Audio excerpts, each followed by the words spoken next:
باقي الجمعة هذا الأسبوع مع إد وإيدي بدءا من 4 بعد الظهر على كارتون نتورك بالعربية.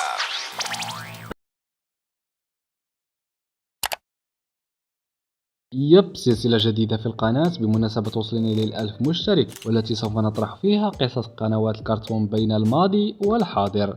أولا السلام عليكم ورحمة الله تعالى وبركاته، واليوم سوف نسلط الضوء على قناتنا المحبوبة كارتون نتورك، ومن العنوان يمكنك أن تعرف موضوع الفيديو كارتون نتورك بين الماضي والحاضر. وسوف نرى ما هي المطبات التي حدثت لكي يتغير كل شيء في ثواني، وسوف نقارن بين كارتون نتورك القديمة وكارتون نتورك الحالية، والبرامج التي كانت تعرض في ذلك الوقت وفي وقتنا الحالي، وماذا سوف يطرح في المستقبل لهذه القناة. أيضا جميعا متفقون على أن البرامج التي عرضت في بداية كارتون نتورك كانت أكثر من رائعة، وهي كانت تهتم بالبرامج الكوميدية. على سبيل المثال تشاوزر كانت فعلا من النادر جدا كرتون لم يكن كرتون يقدم مثلها. أعرف أنه برامج كوميدي في النهاية، لكن حتى البرامج الكوميدية كانت بلا قصة جيدة أو فكرة يدور حولها البرامج، فسوف تصبح بلا فائدة. فكرتون نتورك كانت تقدم فعلا في برامج كرتون فنا راقي، كوميديا تليق بالمشاهد، حتى الموسيقى كانت متقنة وجميلة. أغاني الكرتون، أغاني البداية والنهاية، كانت تتعلق في أذهاننا، وهذا لا يعني أنها لديها برامج كوميدية ليس لها برامج من تصنيف آخر، بالعكس كانت تعرض أفضل كراتين من ناحية الأكشن والقتالات والقصص المدروسة من كل الجوانب. على سبيل المثال بنتين السلسلة الأصلية من لم يستمتع بها، وجينيراتور ريكس، وأيضا كان يمتاز بقصة فريدة من نوعها، وأيضا نسخة بنتين إليان فورس ونسخة إليان. أقل شيء يقال على هذه البرامج الأكثر من روعة. وبالمناسبة افتتاح كرتون نتورك كان متأخرا بالنسبة للأصلية، فبرنامج كوقت المغامرة وعالم جامبول المدهش وستيفن يونيفرس يعدون من البرامج القديمة. صحيح أنها في وقتها لم تكن الأفضل، لكنها كانت تبشر أنها سوف تكون الأفضل في المستقبل. أي باختصار كان اهتمام كرتون نتورك الأم وليس العربية فقط بالبرامج ذات قصة رائعة ومبتكرة والانيميشن الرائع يناسب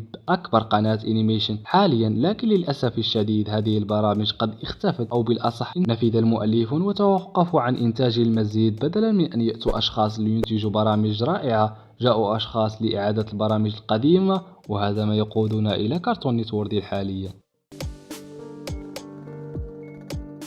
نعم الريبوت، الكوابيس التي تجعلك تموت من الرعب، مجرد برامج ذات قصص سخيفة وانيميشن للأطفال، جاء ليكرر ما حققه البرامج السابقة، تقريب الكرتون بشكل عام. والسبب في كل هذا كريستينا ميري صاحبة القناة، فهي السبب في كل ما حدث في كل القنوات الكرتون نتورك حول العالم. هي المسؤولة عن قبول البرامج ورفضها، ولم تكتفي ببراتي الآن تقبل البرامج التي تشبه الريبوت والبرامج اللطيفة التي يقبلها الأطفال مثل يونيكيتي وفتيات القوة. لا أعرف هل في نظرها هذه البرامج جيدة أم فقط تريد توريطنا في الأمر. البرامج الجيدة التي تعرض في كرتون نتورك هي البرامج السابقة فقط، عكس ذلك البرامج التي تعرض حاليا كلها سيئة وناهيك على الحذف الذي قام به طارق منير بعد المشكل الذي حدث في كرتون نتورك الذي يعرفه الجميع. أما عن ماذا سوف يحدث لكرتون نتورك في المستقبل، صرح أحد المعملين في كرتون نتورك قبل شهرين من الآن أن كرتون نتورك بالعربية سوف تبقى تعرض كراتين للأطفال فقط، ولن تعرض مستقبلا كراتين مثل وقت المغامرة، وأنها سوف تنتج كراتين للفقرة أدول سويم وإنتاج برامج للبالغين، وذلك ظاهر لأنها تجلب أرباح أكثر. وإن كنت تسأل ما هي أدول سويم، هي عبارة عن فقرة تعرض في مساء على قناة كرتون نتورك الأم. أجل تعرض على نفس القناة وهي موجهة للبالغين. عموما الكرتون نتورك القديمة فهي أسطورة لن تتكرر. هذا كل ما لدينا في هذا الفيديو من قناة أنيماتريك. أخبرونا في التعليقات أي قناة تريد أن نتحدث عنها في هذه السلسلة، وإلى اللقاء.